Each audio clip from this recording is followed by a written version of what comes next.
Eto na po, ngayon po ay ikinagugulat po ng marami ang pagdating ng dose-dose ng combat vehicle and military equipment dito sa Subic Bay.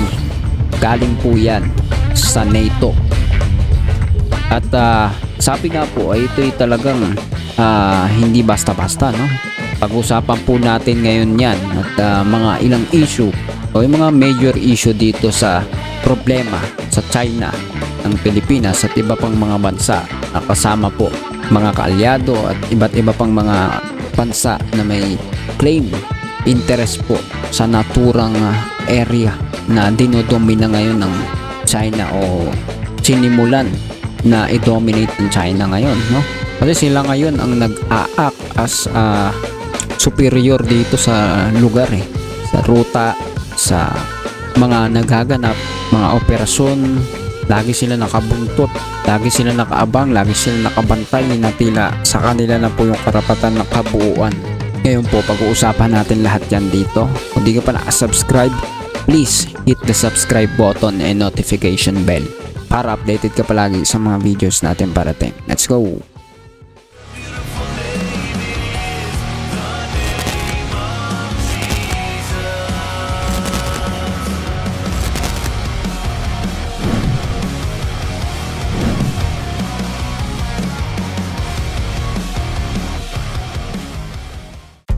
So yun nga mga tol, sabi po dito ay Philippines surprised dozens of NATO combat vehicles and military equipment arrive in Subic Bay. Philippines welcomes dozens of combat vehicles and military equipment from NATO allies. So sabi po dito, sa Subic Bay po dumating po itong mga dose-dose ng combat vehicles and military equipment from NATO nitong January 14 lamang, no? O as of now it is today is January 16, so mga 2 days ago pa lang siguro nakalilipas ng araw pa lang dumating po itong mga to. The presence of this military equipment marks a new development in the defense relationship between the Philippines and its NATO allies amidst increasing regional tensions. So panoorin natin yung mga ilan bahagya, no? Play natin.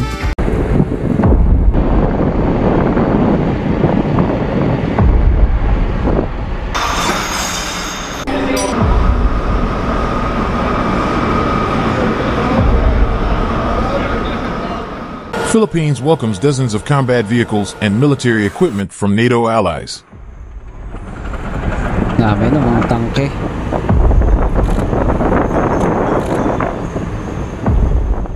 Subic Bay, January 14th, 2025. The Philippines was surprised by the arrival of dozens of combat vehicles and military equipment in Subic Bay, one of the country's strategic ports.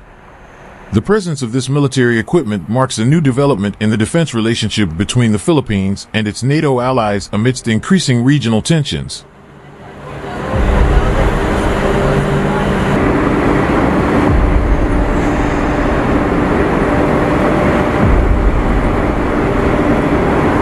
The dozens of combat vehicles and military equipment arrived via cargo ships sent by NATO allies.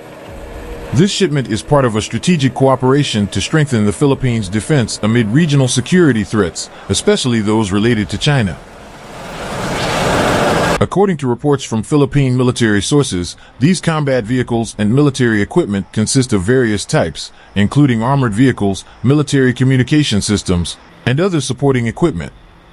The presence of this military equipment was welcomed by the Philippine government as a concrete step in strengthening the country's defense capabilities.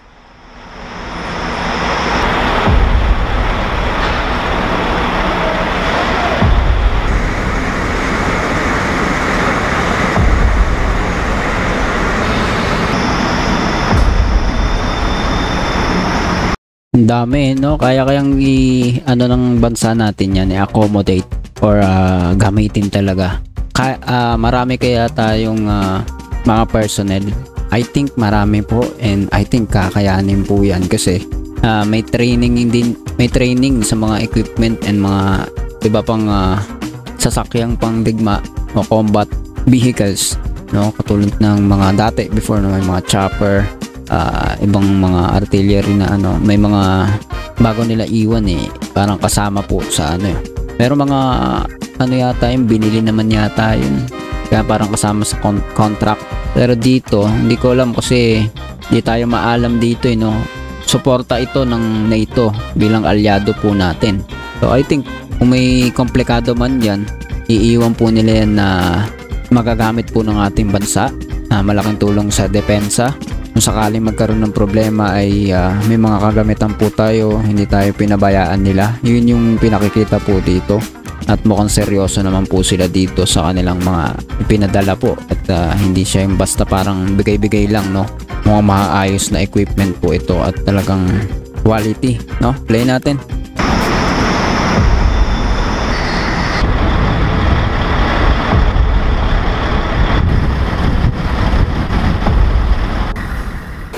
This contribution from NATO allies reflects the alliance's commitment to supporting the Philippines as a strategic partner in the Southeast Asia region.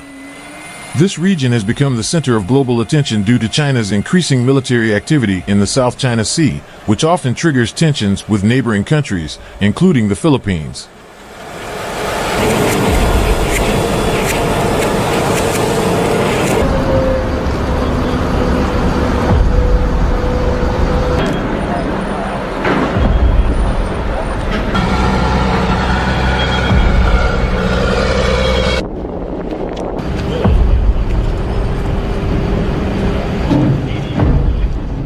The Philippine government, through its official statement, emphasized that this step is part of legitimate security cooperation with international partners.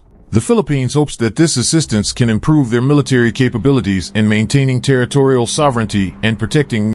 Okay, yun, no? Maganda pong punto po yun, no? Kasi marami iniisip ng iba na kapag may mga ganito, suporta ng ibang bansa sa atin, especially sa pag-i-improve po ng ating mga equipment, military, aiding our military needs, at iba pang mga bagay, iniisip kagad para sa ofensiba, pagkakaroon ng agresibong galaw.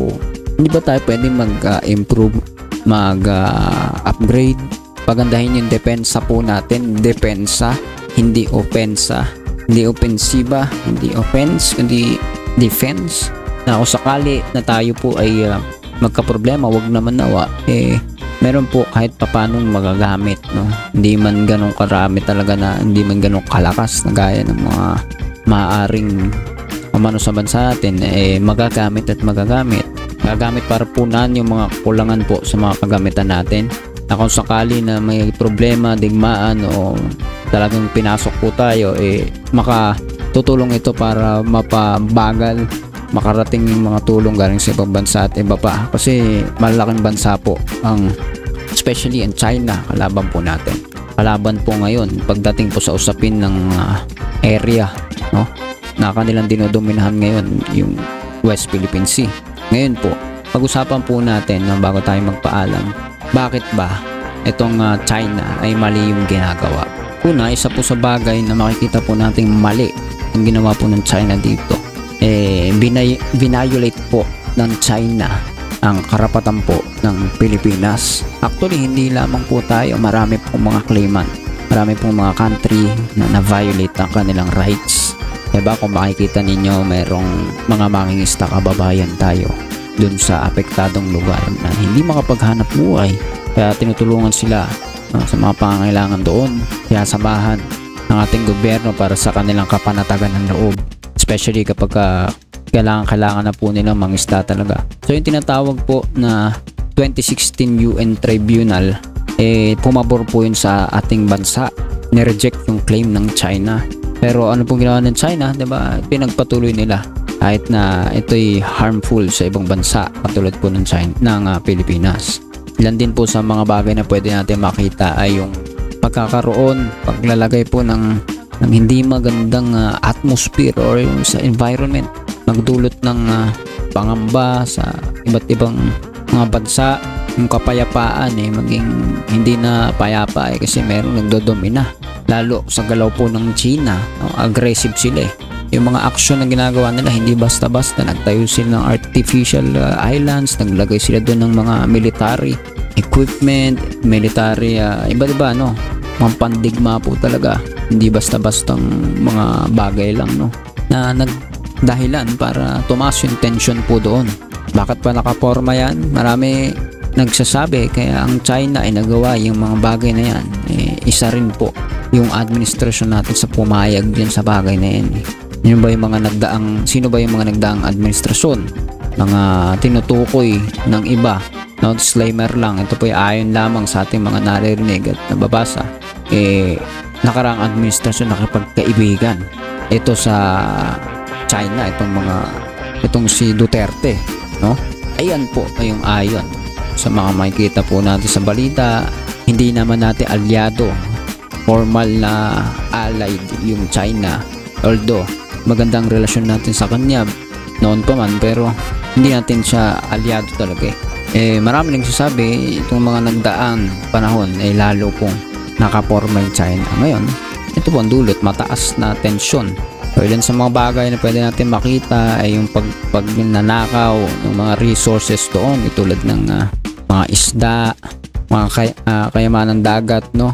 At alam ko mayroon ding oil, no? Mayroong langis, mayroong crudo na opportunity po doon, which is China rin ang makikinabang na dahil nasa kanila na nga dominante na nila ito, nadodominahan na nila. May epekto po ito sa ekonomiya natin, sa food security at iba pa. Kung ano po yung kalagayan po natin, ganun din yung kalagayan ng iba pang mga karatig bansa na may claim din po dito. Isa pang malaking bagay, no, usapin po dito ay yung mga ruta po na nakapaloob dyan sa lugar po na yan. Sabi nga po major na daanan po yan ng global shipping, ng mga paglalayag sa dagat ng mga iba't ibang trade. So tinitretens din ito yung trade sa actually global, no? Kasama po yung Pilipinas, kasama yung mga may claim dyan na country. Pagdodomina nila, ayan po yung magdudulot ng hindi maganda sa international trade, no? Parang tila panlalamang na po ito talaga. Kung ako po tatanungin, masasabi ko isa pong panglalamang. Gusto nila sa kanila nadadaan lahat. Yun po yung problema po talaga dyan na makikita po natin. Isa pong masama din ang ginagawa nila ay wala silang kooperasyon. They are acting na as if they are the king of the world. Okay?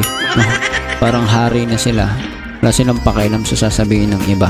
Wala silang pakikipag-cooperate dun sa mga bansa kagaya ng Pilipinas, dun sa kanilang mga karapatan, sa kanilang mga pangangailangan, sa mga resources, pagpoprotekta sa environment. Lahat silang gusto na nila magdesisyon. Ganun na ang mga makikita po natin. Ngayon, ano bang pwedeng mangyari na maganda ba dyan? Dapat ma-promote talaga yung pagkakaisa dun sa region na yun, no?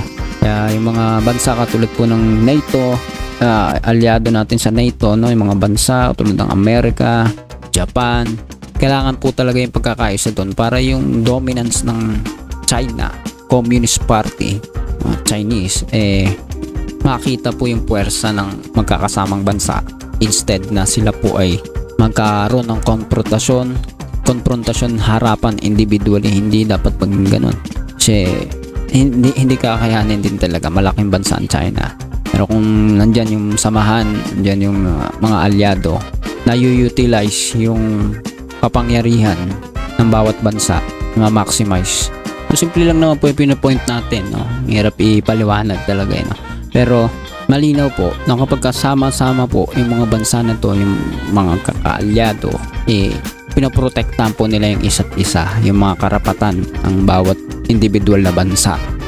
Lahat ng claimants, no? Lahat ng involved doon bibigay matugunan. Yun yung pinakamakita po ng bawat isa na kaya nga may samahan, ibigay yung pangailangan ng bawat isa ayon sa kung ano yung napapagkasunduan.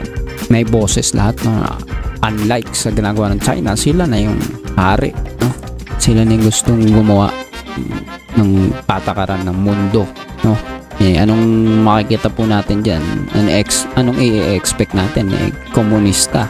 Lahat yan sama-sama kapag nakita po natin yung magkakasamang bansa, nagkakaisa para sa pag-maintain maging ng mga trade internationally, Lahat po yan nagkakaisa na may kaayusan sa global trade, sa karapatan ng bawat bansa. Nang walang isang bansang kumokontrol sa mga bagay na yan. Ibig sabihin, may pagkakaisa nagkakasama pero walang dumudumina gaya ng China. Gaya ng ginagawa ng China. Ngayon po, bago tayo magpaalam, tayo po talagang anti-communist party actions na makikita po dyan sa karagatan ng Spratlys, West Philippine Sea. So sa region na yan, kasi iba't ibang bansa po talaga nakapaloob dyan. Ngayon, mag-iingat po tayo at ipanalangin po natin na maging maayos po at hindi lumala ang tensyon.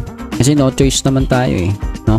Dalawa lang ang pagpipilian, maging handa yung Pilipinas sa anumang mangyari o ipaubaya, ibigay na sa China ang paghahari, ang pamumuno worldwide, no? Yun na kasi yan, papunta po doon ang magiging itsura po nung ginagawa po nila. And I believe hindi pa naman huli ang lahat at nakikita naman ng mga tao yan. Nawa, ipanalangin po natin maging maayos at hindi mauwi sa mga trahedya o mabibigat, tragic na sitwasyon ang mga bansa. Ikaw, ano masasabi mo sa video po na ito, sa topic po na ito? Comment down below and do not forget to hit the subscribe button and notification bell para updated ka palagi sa mga videos natin parating. See you ulit sa susunod na video.